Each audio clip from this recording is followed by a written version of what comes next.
So, okay. So, Tim, you are a part of our team, really. But just by way of introduction, anybody who doesn't know Tim yet, um, shame on you. But this is the amazing Tim. So he's one of our entrepreneurs in residence. He's absolutely brilliant, and he really does enjoy teaching us and informing us about his one of his day jobs, which is a branding expert and advisor. So this is an area that all of us can really benefit from learning from. So I'm just really looking forward to hearing from you today, Tim, and how our stories are actually a very important part of that branding process. So, without further ado, I'm going to turn it over to EIR Tim Elliott at this time. And over to you now, Tim. Awesome. I shall share my screen and get going. Good afternoon, everybody. I believe it's afternoon, should be afternoon where everybody is. If you're not in that time zone, good morning or good evening, whichever time zone you're in. But thank you for joining me this afternoon to listen to me speak professionally about purposeful storytelling for a while. Now, I've done a few of these roundtables over the last couple of years or so on the topic of brand and around that sort of thing. So, for those of you who haven't come to that, I thought it was a good starting point to give you a definition of what I mean by brand. So, brand, the best definition of brand is given to me actually by a really good friend of mine and king of brand strategy, Mr. Matt Davis. And he says it's the meaning your customers attach to you and your offer. So, brand is the meaning people attach to you and your offer. Now, brand isn't one thing. It's made up of ingredients. It's a bit of everything from visual design to the language you use to the actions we take and even our thinking and our thought processes that power us along. So, with that in mind, I want to start by introducing the elements of brand we will be exploring today. I think there's a bit of background noise, folks. Andras, Terry, if you can mute yourself while I'm wanging on about stuff, that'd be amazing. Thanks, people. Big up. So to recap, the two ingredients I've chosen to title today's session is purposeful storytelling, because purpose is that thing at the heart of your brand. Whether you call it purpose, whether that's the label you choose to use or not, we've all got one. It's the thing that drives us forward. And it's the thing that gives you the words to get the people you choose to serve, your customer, your audience, to understand not only what you do, but why and how you do it. So that's why purpose is in there. It's the very heart of building an effective brand. And number two is story or storytelling, right? Because I personally believe that the stories we tell can change the world. A big statement, right? But it's real. It's real truth for me. In fact, that's not only the thing I believe. I also believe we have a responsibility to tell those stories. So, as entrepreneurs, as creatives, we have to tell our stories to help people not only see that purposeful change is possible, but also inspire them to take action, maybe by joining our ranks, by joining our team, or adopting our idea, or simply buying our products and services so we can fulfill our brand purpose, that thing at the heart of our brand. However, It's noisy out there where you guys are in internet land. Like every person that I know has a mobile phone. I'm sure you guys have all got mobile phones too, right? And because of that, we are all capable of fighting for everybody's attention, right? We are noise creators. It's noisy out there. So how do entrepreneurs like you with good stories full of hope and change and creativity get them heard? Right? The answer is what I hope to show you today in the next 30 minutes or so. And I want to show you that through purposeful storytelling, because purposeful storytelling tells us what a person or what a brand believes and what are they going to do about it. So purposeful storytelling tells us what a brand believes and what they are going to do about it. It's the emotive stuff, the thing that drives action. So I know in the world of marketing communications and academia and strategy and systems that this word on the screen, storytelling, might sound a bit fluffy, right? Might sound a bit kind of intangible, but there's a reason why I've chosen it, and there's a reason why I spend a lot of my days working with companies to help them understand their story. It's because story has long been the center of human connection. It's the glue that connects us to each other and to our ideas. In fact, I go as far as to say that stories are the very cornerstones of human connection.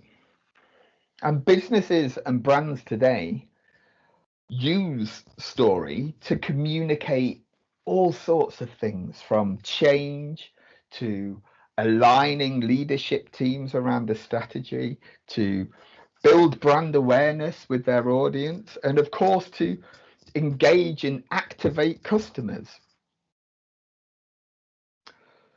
So it's got proven in today's world that storytelling is important. But I mentioned that it had long been effective. And it's true, right? Storytelling came from 330 BC. 330 BC. That's well before Facebook and mobile phones. And it came from a guy called Aristotle. Right? He started to communicate professionally and document how to communicate professionally and effectively in works about persuasion and indeed storytelling. Right? In fact, he gave us the very ingredients of effective communication: logos, pathos, and ethos, or in today's language, trust, think, and feel. And how we need to use all three of those ingredients in our stories and in our communications to be effective, to cut through all that noise, right? To reach the people with the right message at the right time, to drive them to action. The stories we tell about who we are as brands, why we're here, what we actually do, and why it's important really matter today. There's been such change over the last 2 years, even just from my personal lived experience through the work I do, right? That people are searching for meaning in the choices they make, in the commercial choices they make, whether B2B, whether B2C, it doesn't matter, but they're searching for that meaning. And our stories, right? Those stories that I said about who we are, why we're here, what we do, and why it's important are ours. They're the only thing that we own, right? They're our competitive advantage. So these stories, this stuff about story, like, it is not just my opinion, right? Story or narrative has been proven by real life brain scientists to affect and stimulate the rational, the emotional, and the somatic or the physical centers of our brain. Right?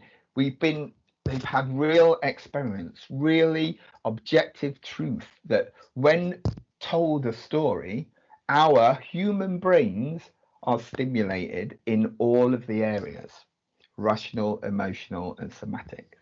There's also a ton of research in marketing publications and brand publications giving us stats like, I think 66% of people prefer stories about real people. So even if you're building a brand, tell that founder's story. And the good news is that we on this call are all ordinary people capable of telling remarkable stories. And also that 55% of people now, this was from 2020, I think, a Nielsen report, that 55% of people now would choose to buy from a new brand solely based on their story, their backstory. But there's also documented proof, right? And this is my favorite personally, and probably the most compelling case study on why story is effective and why I'm choosing to wang on about it so much today. Back in 2009, these two guys, Rob Walker and Joshua Glenn, asked themselves a question. What happens when you hire creative writers to make up stories about cheap trinkets and post these stories along with the items online for sale? It's called the Significant Objects Experiment, or the Significant Objects Study, right? And it demonstrated, or the reason it was done was to demonstrate the effect of story on any given object's value. Right, so for this experiment, they went on that well-known shopping platform, eBay, that I'm sure we're all aware of, and they scoured eBay for the cheapest trinkets, right, the best pieces of tat they could find, and they bought a total of 2,000 individual items, like 2,000 items, for the grand total of $129. It's about, I don't know, 100 quid in today's money. Right, but 2,000 items for $129. I'm sure some of you smart students out there will be able to do the maths, but that's not a great deal per item. When they asked this bunch of writers they put together, they got authors, they got copywriters, they got marketers, they got salespeople, and they gave them a selection of these items and told them to write a story about each item. Right, and then what they did, they went back to eBay and using the same photo, the same headline, the same pricing structure, everything, they relisted the items for sale on eBay. The only difference being that they added the story, right? Because they wanted to see just adding this story enhanced the value of an everyday object. In case you're wondering how the experiment went, and I'm sure you can guess because I've included it in this, the net profit from this experiment was $3.6 million. That's 2,700% increase in final markup. The hypothesis that stories are a driver of emotional value that can transform insignificant objects into significant ones was proven. For example, my favorite bit of the study was there's like this unicorn, this really glittery day glow rave culture unicorn, right, that was bought for about $1.50, $1.50, I think, something like that. But it was sold for $197.50 because there was a handwritten note that came with that about the reason for being, the why it existed, that resonated with the buyer. Anyway, it's probably time to move on from studies like this, from other people's use of story, and start talking about how you guys can build brand through purposeful storytelling yourself. So this should be the actionable part of today's roundtable, right? This is the stuff I want you to take away with you, and you can have the slides. Andres has got them, I think, and can distribute them if you need them. But let's go through this model. Let me talk through this model, and we'll get on to plenty of time for Q&A where you can dive into these ideas that I'm sharing with you in a bit more detail. So this is what I call the story star.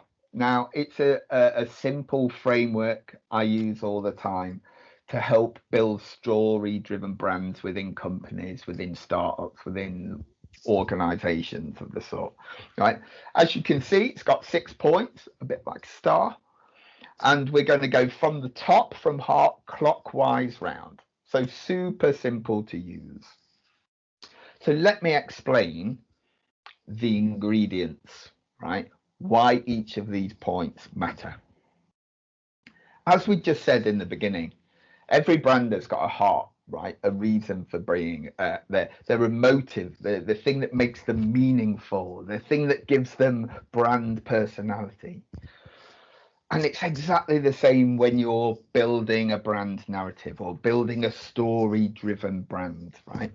There's got to be a thing at the heart of it, right? Something specific that you want to communicate. Now, that can be various things.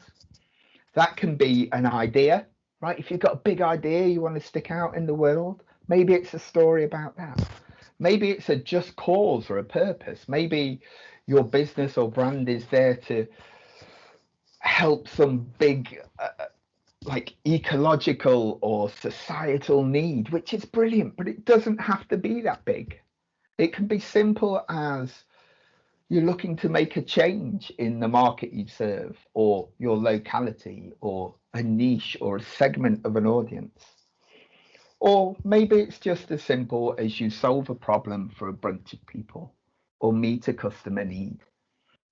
It doesn't matter, but it does matter that you have a heart, you have a point, you're trying to build meaning around a thing. Whatever story you tell, you can only have one thing at the heart. If you try and tell a story about multiple things, it dilutes its effectiveness. Right? It dilutes the way it builds trust, the way it makes us think, and the way it makes us feel. So pick one heart. You can have multiple stories, or you can tell one big story about your brand. It doesn't matter, but it's got to have one heart. And then we move round to the second part. So we know what drives us. We know what the heart of our story is, the thing we want to communicate and connect to the people we serve. Now, it's all about the origins, right? You don't get to talk about me stuff very often in effective brand and marketing communications today. People are over it, but this is your one chance, right? Telling your origin story is the way you attach meaning and get to speak about why you're doing it and why you think it matters, right? Why is it important to you? Just like your superhero, right? They have a backstory to why they're here today. How did they get today? And this is the bit that builds trust. This is the item in this framework that helps you build credibility, helps give you depth to the thing you've decided to do. Because a brand is a bit like an onion, right? It's got layers on layers on layers, and you've got a very small opportunity, and this is it, to delve a bit deeper, to add meaning to your brand. Because I can tell you from experience, a lot of companies don't do this, right? A lot of companies don't go to the trouble to build this origin story, this depth in the beginning. They just say what they do and try and get you to want it. So you will stand out. This is part of your competitive advantage. If you add meaning to what you say you do, your products, your services, your business, your brand, your organization, your cause, add meaning to it through the origin story. Right? Where did it come from? What was the story about that moment of clarity, that trigger moment that made you start this business. Tell that story and why it should matter to anybody else. This is your opportunity. So we've got the heart, right? The thing that we're talking about. Then we talk about the origin story of that thing, why it matters from our perspective. It's all about us. But in the next point is resonate, right? And that's where it switches. This becomes all about them, the people you choose to serve, your audience, your customers. By this point, folks, in your journey, I'd imagine that you've got a decent picture of your customer in your mind. Maybe you've even done some segmentation and targeting, and maybe even things like empathy mapping to help you really understand your customer, right? Because this, in purposeful storytelling, is where you prove that you understand those you choose to serve. You have to tell that story. For example, I'll use an example from me actually because it's easier to remember, it's easier to understand. So I know I work with leaders and companies who have three broad needs, right? They have three needs that I can help with, that my skills, my limited skills in this world can help with, and that's money, market, and exposure. Right, so I can help companies or brands that want to increase profit or turnover or reduce costs. Right, I can help, and that goes under money. So under market segment of needs, I can help people increase share of market or reduce time to market, so acquire customers quicker. Right, or in exposure, right, we can look at things like increasing retention, so creating employee experience and culture to retain the right staff, to retain the right team, to build a great brand, or retain customers, right? To increase lifetime value of a customers comes under exposure. Or on the flip side of that, I can reduce risk through innovation, through human-centered design, through that sort of thing. So I know when I meet somebody, a prospect, a customer, I get an opportunity to tell a story that shows I understand their needs and how I can help them increase lifetime value of a customer. How I've helped, what stories I can tell that I've helped them reduce the cost of their marketing and sales strategy. Right? I know what stories, what needs do your customers have? Now you understand them. Right? What needs do your customers have? And what story can you tell that prove that your products and service meet that need? Right? That's what you tell in the resonate bit. You make it about them. You go, I've got this great idea. This is why it matters to me, and this is how it came about. But I understand that you guys have this sort of problem, and this is how it helps you with that. Right? It makes it resonate. Right? Makes your idea, the heart of your story, resonate with its audience. So it's all about them. And then that moves us on to inspire. Right? Inspire is where we drive action. So what do you want your audience or the listener to the story or your customer to do? Right? What action do you want them to take? Is it buy your stuff? Is it download a book? Is it join a club? Is it subscribe? Like, what action do you want them to take? But it's no good just asking for them. Again, because this is purposeful storytelling, you've got to add meaning to that request, right? You've got to ask and generate meaning through the narrative of why they should do that sort of thing. Get them excited. Paint them a picture of how they'll feel once they've bought and used your product, or bought and adopted your service, or joined your club, or downloaded your training plan, whatever it is that you're asking, right? Paint a picture, because Seth Godin, one of my favorite marketers, please check him out if you haven't heard of him, says that to tell a story is to draw a map. And that's what we're doing here. We're using this Inspire opportunity to paint a picture of what the world could be like, the improved world, what it could be like with our idea adopted, because we've done some effective, purposeful storytelling. We understand it's got one heart, we've told its origin story, we've got it mean something to them, and now we just want them to do a thing. We just want them to do a thing. We want to inspire them to take action. Now we're coming towards the end, and I'm sure you guys have got lots of questions. So I'm going to move on to the next couple of points. Simplify and amplify, right? Not connected to the story, right? The story is the right-hand side of this star, right? The heart, the origins resonate and inspire. That's what gives you the story. But stories of you guys doing amazing work aren't any good unless you tell them, right? It's our responsibility, remember, to put our stories out into the world. It matters that we have the opportunity to tell that story, that we give ourselves a voice through whatever medium. And that's what these two final points are about. Number one is simplify. And it's kind of simple, ironically, right?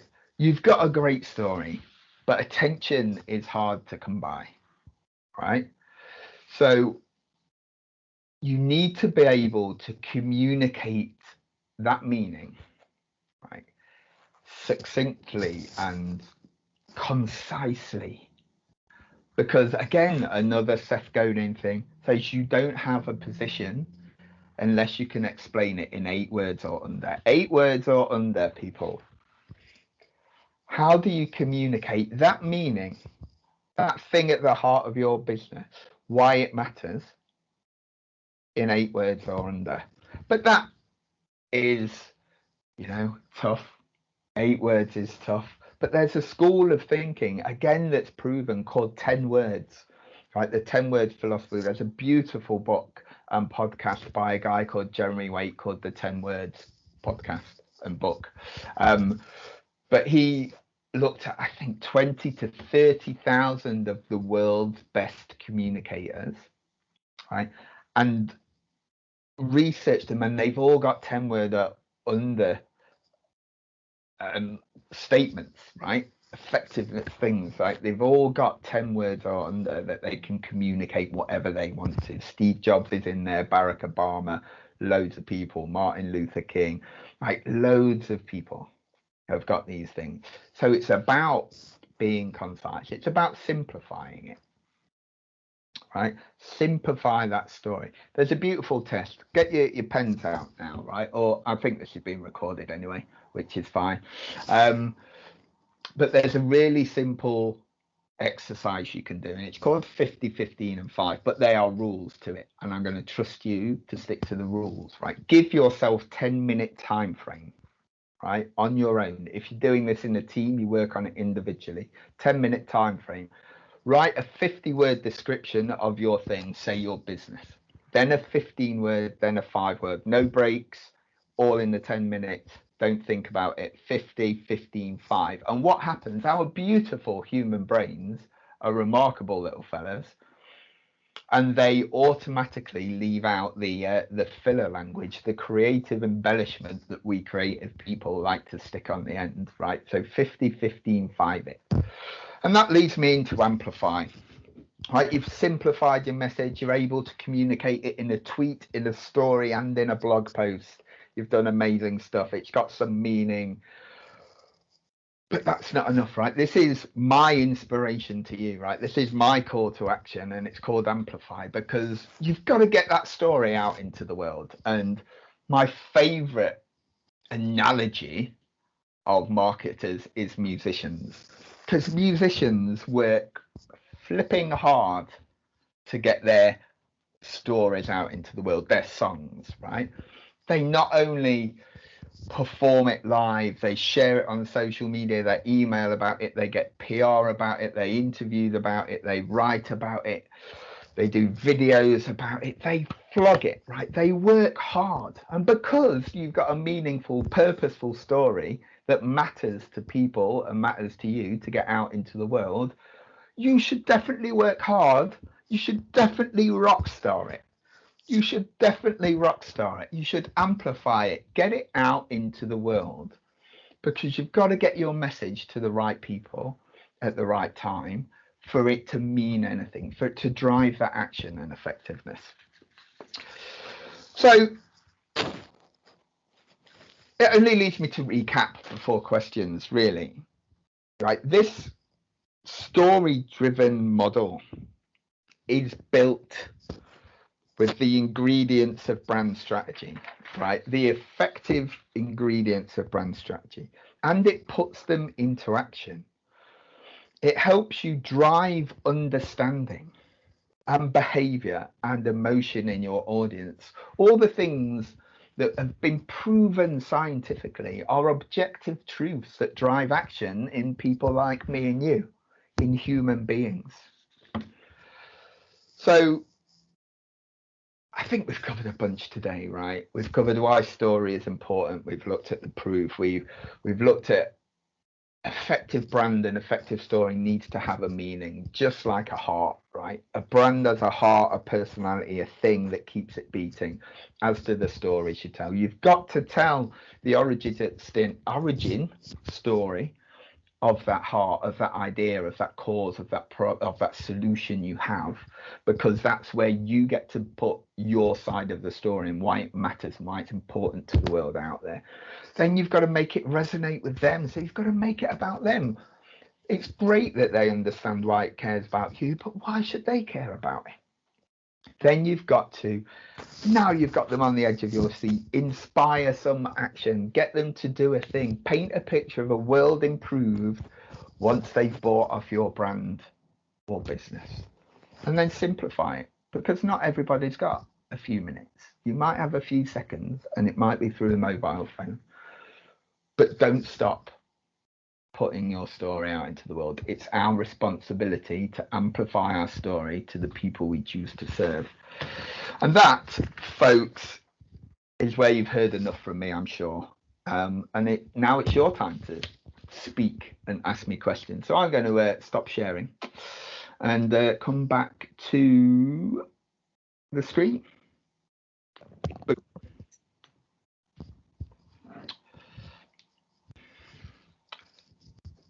Wow, I loved that, Tim. That was amazing. Thanks, okay. I know you're biased anyway, but No, this is my kind of thing. I think just the fact that that was such a powerful statistic when you said at the start that products are selling. So even people who are completely money motivated, there's an argument to say that if your story is not prevalent amongst your potential customers, you chance to lose lots of money as well. So it's not just about a gooey thing. It's really true, right? And there's so many examples, because I have to prove what I say is true quite a lot in this world. But there's a great one by Unilever, the CEO called Alan Jope. Yeah. He did a podcast on the Cannes Lions podcast a couple of years ago. It was of his talk, but he gave a case study really about purpose-driven brands under Unilever, and at that time, which was 2019, right, the 75% of the turnover and 65% of the profit growth were only driven from the products with purpose on. People were swapping from their own other products to the ones with purpose on it, just in that one company, which is a massive company, right? Yeah. Like it sells everything, but there's so much proof this stuff matters now. Amazing. Joanna, you popped your camera on first. Did you have a question or comment? You're muted. Can you hear me now? Yeah. Great. Thanks, Tim. That was great. And I'm so happy I came to the call, because I feel like I recently launched a product based business about a month ago, and I feel like I kind of plateaued a bit, and I couldn't quite get that. Why am I not drawing in like the type of customers I wanted? And I literally think this might be the missing piece of the puzzle. I have to admit, just that your talk has kind of just set at least some questions in my mind. I say kind of, I don't think I have actually branded at all now. Going off of what I think, I just started an Instagram page, started running Facebook ads, and started a website, and went from there. And just thinking about it, I could kind of personalize the brand, especially because of, I mean, I recently dropped out of law school, and decided to launch this business. And not that would be the focus, but there is some sort of meat to the story. During lockdown, just kind of starting it, like picking up something that I could focus on, something that I love jewelry. It's jewelry. I love jewelry so much. So it's kind of, I can see where I could tie things in there, I think, and I think that's up to me to see how I can do that. Good. Yeah, I think plateauing happens to everybody, right? It's not just you. You've not done anything wrong. It just happens, right? And it's, but things like jewelry, for example, there's beautiful examples of how products like that, not specific jewelry. So there's a really good example about makeup, for example, which is probably serves the similar need or a similar group as as a jewelry product, for example, right? But I can't remember the brand for the life. It will come to me. I might shout it out randomly later on. But it says that makeup is like armor, right, for a lady, and they tell that story of how you put on your armor, right, and you go out into the world and you kind of beat it down and you're winning and you're being a strong female lead and stuff like that, because it's your armor, right? It makes you feel the stories of empowerment, right, of confidence, of all this sort of stuff. Not the product, right? The makeup's makeup, right? Lipstick. People know what to do with lips. I presume I don't. But, well, do you know what? That's not true. There were some weird days in Ibiza, but we won't talk about that. But there was, but there was, you know, there was, but it's the stories of meaning, right? The intangible stuff around the product or service. If you just talk about your products, right, you've not got masses of do. But how does that make people feel? How does it make you feel? Like, what are the origin stories to it? The intangible stuff is what drives action, right? It's a motive. Brands have personality, as do people, right? And that's why we love brands. We don't care about the products particularly, but Apple fans, for example, to use that example that everybody uses, right? Apple fans, if they released a flipping Apple toothbrush, would queue around the block, right? It's not because they want a toothbrush. They've probably got a toothbrush, I imagine. If they can afford a $3,000 toothbrush, probably already got one. Like, it's not the product, it's the meaning behind it. Amazing. Any other comments? I want us to take advantage of this opportunity to kind of have Tim here and speak to him. Does anybody think they've done this especially well at all? Is there anybody out there who's had a crack at this? Developing your brand identity around your story? Miranda's got her hand up, I think. Miranda? Hi there. So I haven't developed my brand identity yet. After this, I'm definitely going to start thinking about how to do that. But I wanted to ask, in terms of the amplify section of the model, so when you've come up with that story and that brand identity, where are you supposed to show that? So for my business, it's not product business. It's basically a consultancy to help students get into medical school. So we offer services rather than products. So like, I'm trying to wrap my head around how we would, share our story, resonate with our customers, that kind of thing. Is that going on on our website or in our ads, or?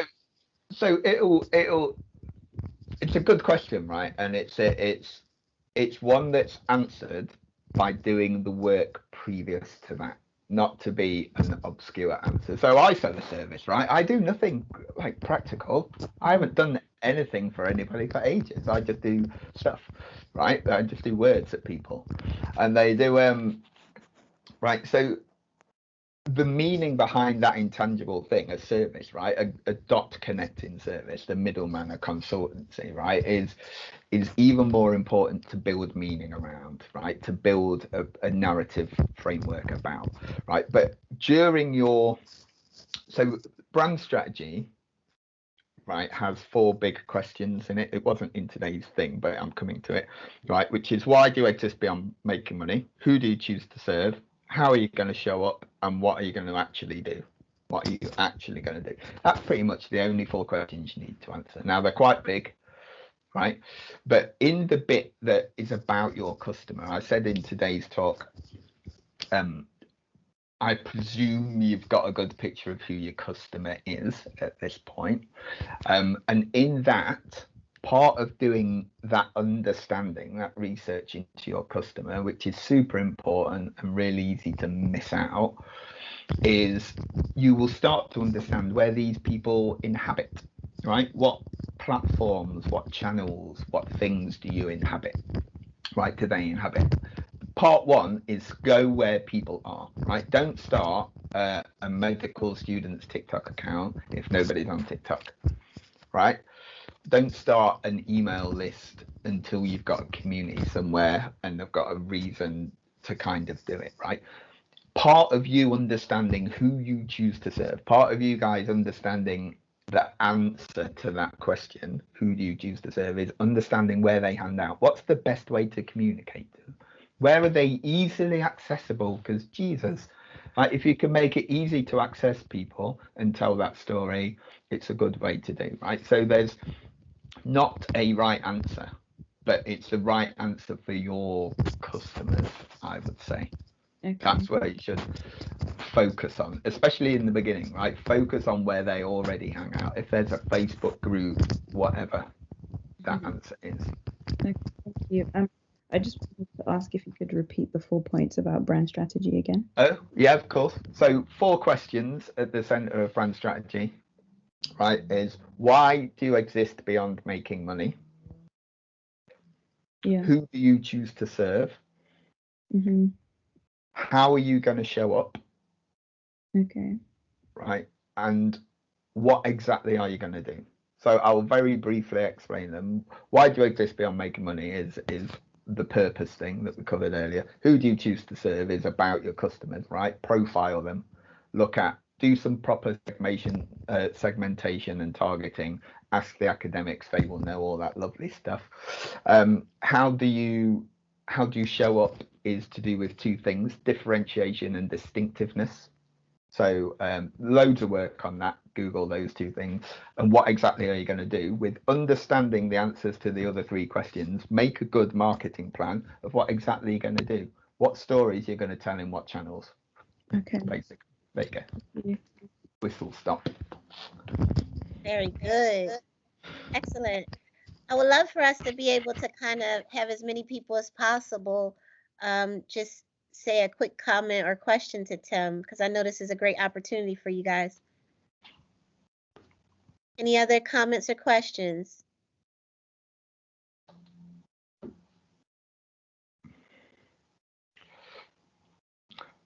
Tarn has a question. Tarn. Hi, Tarn. I know Tarn. Hi, Tim. Long time no see. How are you? You all right? I'm good. I'm still having problem with my camera, so it's gonna be voice from me this time. I have a questions regarding to brand. So so recently I'm trying to work on my personal branding, and cool. I feel that can I be a product of myself, and how does it relate it to the venture brand that I already built? How is that difference? That is a good question, right? And technically, there's 2 answers that are really connected. Firstly, effective brand strategy right? And storytelling framework is exactly the same. You can point it at a service, a product, a human, an organization, a cause. Doesn't really make any difference, right? The ingredients of what makes it effective, the questions we have to answer to make it effective, to do effective work, is exactly the same, right? So the stuff we talked about today, the thing at the heart is just Tarn, not a product or service, right? Why should, what change is Tarn looking to make the individual, not what the brand is, right? Which may be different when you get to the bit about resonate, because people, like, depending what you're wanting to achieve by building your personal brand, whether it's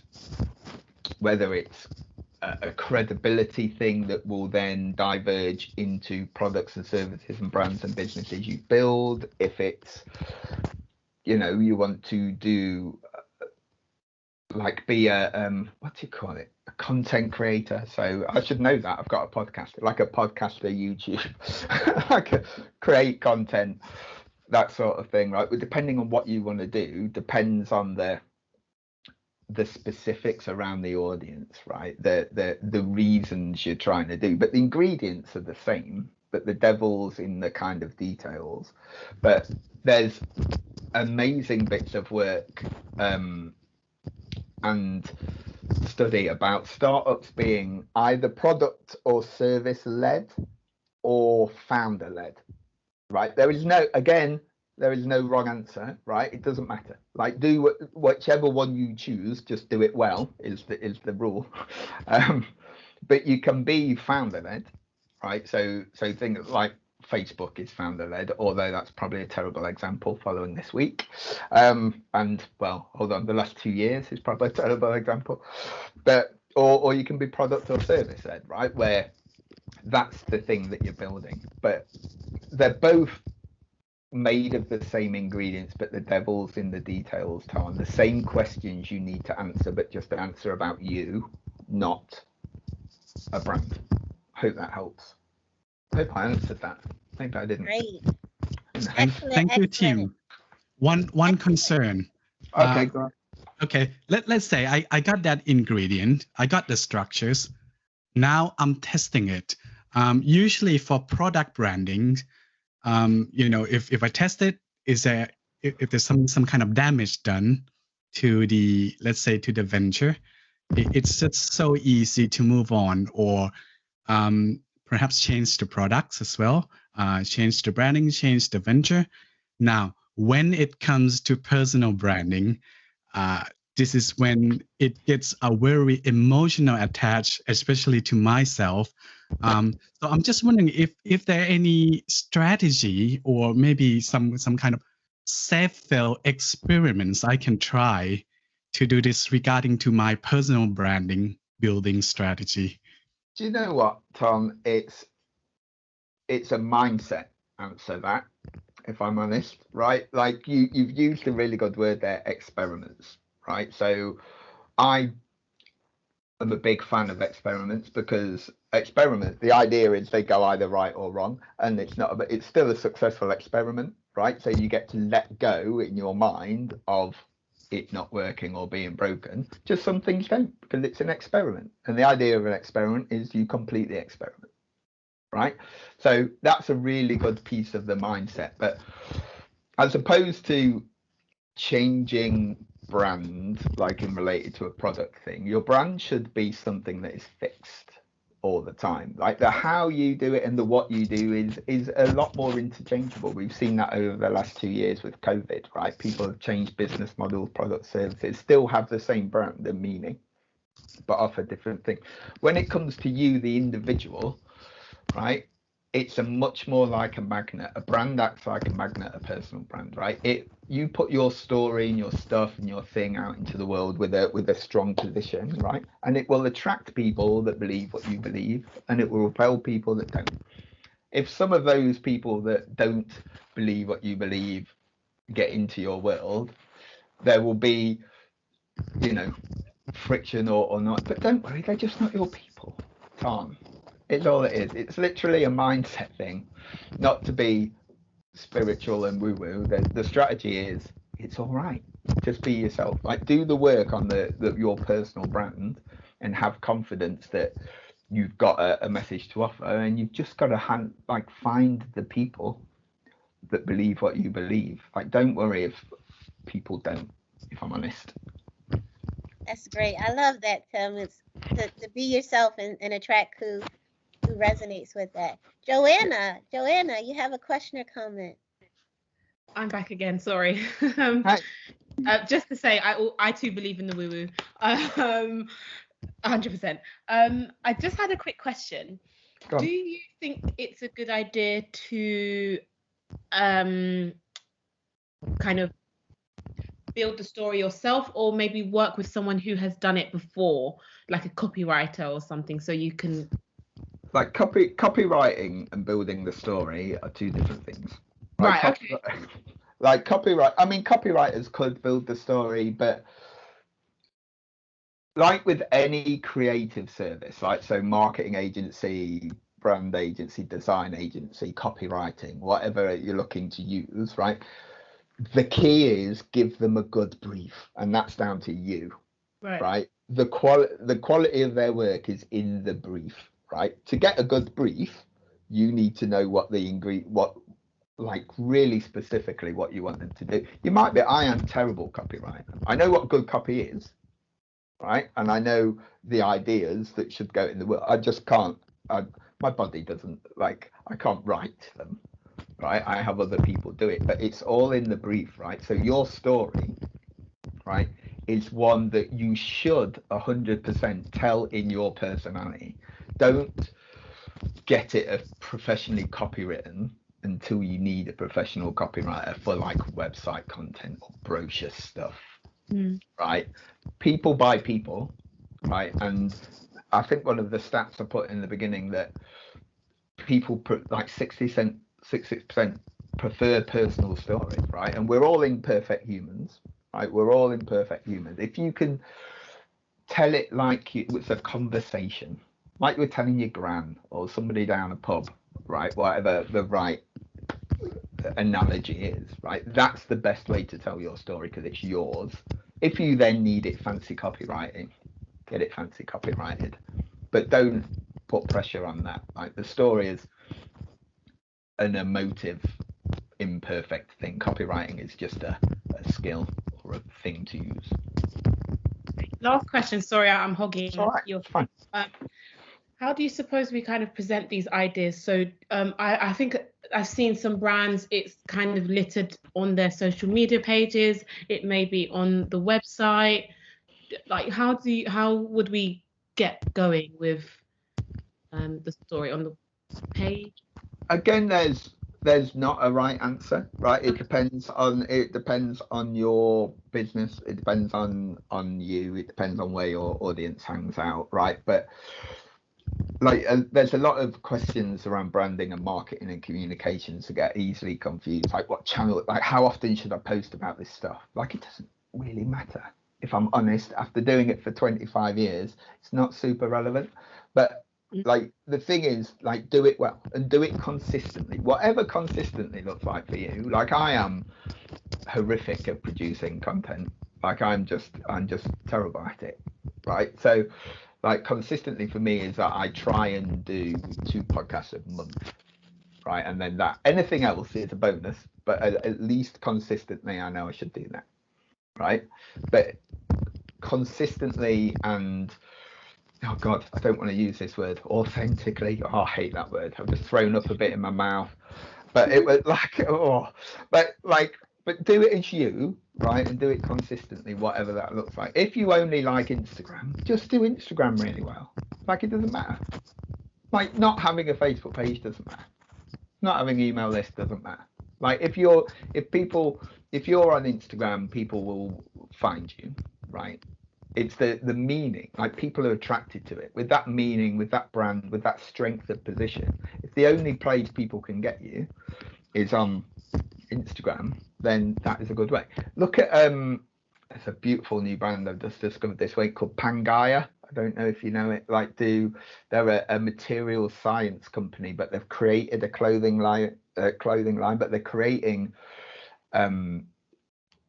materials out of stuff like flower pollen, like coats out of flower pollen. Like, it's amazing. But they do TikTok and Instagram, right? And that's where you go. And they do consistently, they do 5 stories a day and 1 post or something, I think. Like, the frequency doesn't matter. But they're a really good example of how to do it. Just find what's yours and do that well. Okay. Like, let go of all the baggage that you think you need to do. Okay. Just do what you want to do well, would be mine. Sure. Well, I'll give it a shot. Great. So Tim, we've got 5 minutes just as a takeaway for a group of startup businesses that are just at this stage and they've realized, you know what, I need to create a brand. I need to start with my story. Could you give some very practical sort of takeaway tips that we could start working on today to develop our stories and build our brands through that? Yeah, I can. So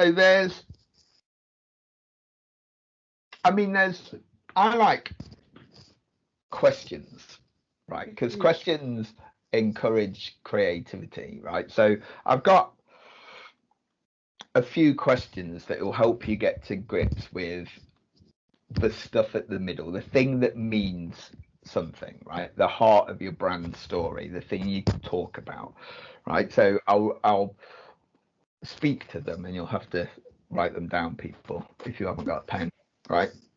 So one prompt that I use is around uniqueness, right? So what do you do that's unique to your product or service? So what do you do that's unique to your product or service?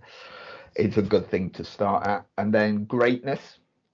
This might not be for superstar people, but what do your customers or colleagues, or if you're doing personal branding like Tom, friends and associates, give you high praise for? Like, what do they give you high praise for? Right, so what do they think you do well?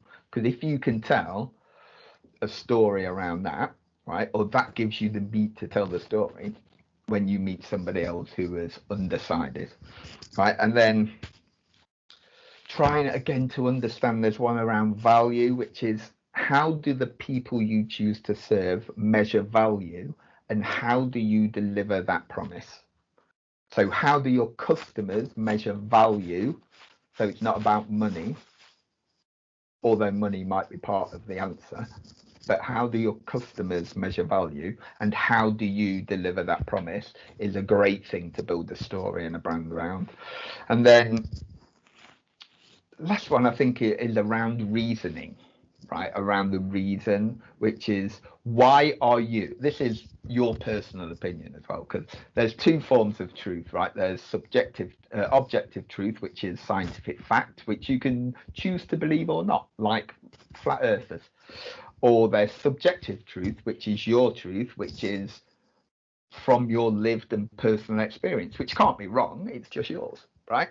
So why are you a better alternative than the nearest competition, the nearest product or service that meets the same need as you, right? So why are you a better option? So this is about you. This is your subjective truth, your opinion.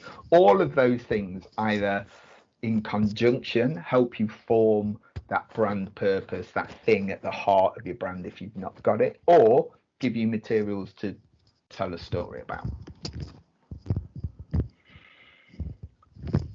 I love that. Amazing. Okay, Tim, well, have a fantastic day. And as far as we're concerned, your brand is that you're fantastic. Good times. Thanks very much, everybody. Thank you, Tim. Bye-bye. See you, Tom. Bye, guys. Bye. See you soon. Thank you.